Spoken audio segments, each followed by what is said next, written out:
So this is what we're here to talk about. Meet us in the middle, okay? Who's protecting and who's serving? Let's jump right into it because I want our audience to know who our guest is. Miss Caroleta. Caroleta. I just don't want to say her name right. Jesus help me. Caroleta Johnson, Commander Caroleta Johnson of HPD, Houston Police Department in the house. Hey! I'm so sorry. Georgia to my mind, not my heart, please. You guys, that was such a wonderful introduction. I almost was like, are they talking about me? Thank you so much. You guys are so phenomenal. And I love the topic. Meet us in the middle. If you wanted me to start off, or did you want to start with the question? I'm going to ask you some questions because I need the people to get to know you before we discuss and get into the nitty gritty of all the other stuff, right? Okay, so please share with us a little bit about yourself, your name and the correct pronunciation of your name. If you have children, how many, your education, and your occupation, just to begin. So my name is Caroleta, and that's how it's pronounced. And as we talked about before, it's been mispronounced all my life. And so I actually accept different versions of my first name. It's okay. But yes, I'm a Houston police officer, a Houston police commander, and I have been with the Houston Police Department for a total of almost 26 years now. I spent 5 years in Houston back in 1990, I would say 93 all the way till about 98. And then I went to Dallas Police Department for 2 years. I missed Houston so bad, so I came back. And I returned, and I've been back in Houston with the Houston Police Department for a total of 26 years. And so pretty much I was recruited out of the University of Oklahoma. And so I can say that this has been my only career. This is pretty much the only career, even though I've worked different odd jobs while I was in college. This is pretty much the only career that I know. And it's been a wonderful career. It's been very rewarding. It's not like going to work every day. I love helping people. And that's pretty much what drew me to this particular profession. When I was in college, I started out in college to go into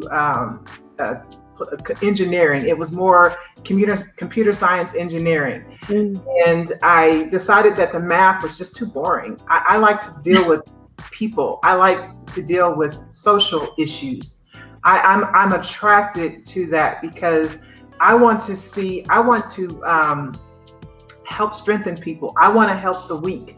I want to take up for the people that can't take up for themselves, or protect the people that can't protect themselves. Since I've been in Houston, I have been raising a family. I have 2 boys. They're 18 and 19. And most of my, I would say, parenting has been single parenting. So I do know the struggles that single parents have. And during these years of raising my children, I didn't hesitate to fight to promote through the ranks. And I'm gonna tell you, it was a fight because there's a lot of studying involved, a lot of, working, trying to develop yourself, trying to learn from one another, practicing, preparing for presentations, preparing for assessment centers. There's a lot. Our test consists of several books that they throw at you at the last. I would say they give you 4 to 6 weeks to study, and so you're competing against people that may not necessarily have the challenges that you're faced with. Right. Yeah. So I remember times where I'm trying to multitask, 2 kids in tow, and letting them play, taking them to Chuck E. Cheese while I had my book spread across the table, having I don't want to say endless coins, but because I didn't have endless cash, but I would just try to get as much, coins as I could, and I would sit it in a bowl, and it would run around Chuck E. Cheese while I had my books across the table, and we would sit there till closing time or until it was time to go to bed. I remember, trying to exercise so I can multitask, because guess what? That little time that everybody else has to go eat dinner, I didn't have all that time. So I'd be walking down the street with books in my hand. People are like, she is really exercising with those books in the hand. So I had to do a lot of multitasking. Mm-hmm. And for a while, I thought my kids were going to hate me.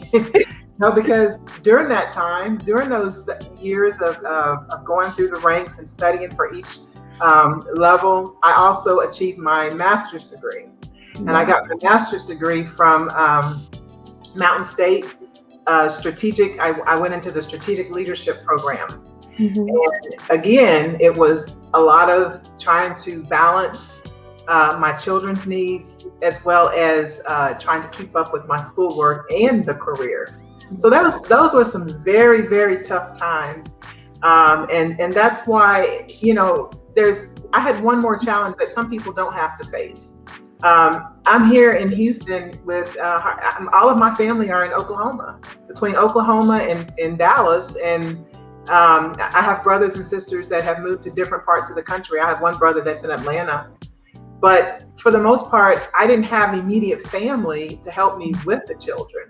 Wow. So during those times that I had to switch shifts and work, the graveyard shift, work the evening shift, as I was promoting through the ranks, there were times that I would have to take my children to people that I barely knew. So there was a lot of tears were shed during those years. I had to give it to God. I had to pray just that they would be protected and let it go so I could go to work and focus on the task at hand, because you don't want to come to work and then you don't have or you're not focused, because this job requires that we remain focused.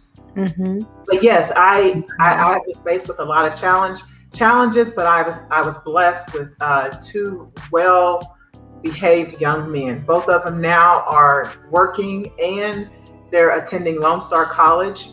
One of them does have a learning challenge, and what we learned, I'm working closely with him and the Texas Workforce Commission, and what we learned is not a disability. It's a special ability. So I'm still learning, I'm still growing, and as I'm raising them, and it's just, I'm telling you, there's so many things that I'm learning as I'm raising them and working with the community and taking some of the things that I've learned to the community and trying to show that same, I would just say, embrace those individuals, because I understand what they're going through when you're trying to put your children in to where they will have the opportunity so that they will grow, so that they won't end up a statistic. Wow. You know what? I promise God, it's just like she had the script. Like, she know what I was going to ask her and talk to her about. Because I'm like, won't he do it? I think that's something we can all relate to, right? The sacrifices a single mom, well, not we all, but those of us who are single mothers, we can say, oh, we had to multitask. We had to grow. My mom said, grow up. You a mother, grow an extra arm and do it. Absolutely. So that's what she did. And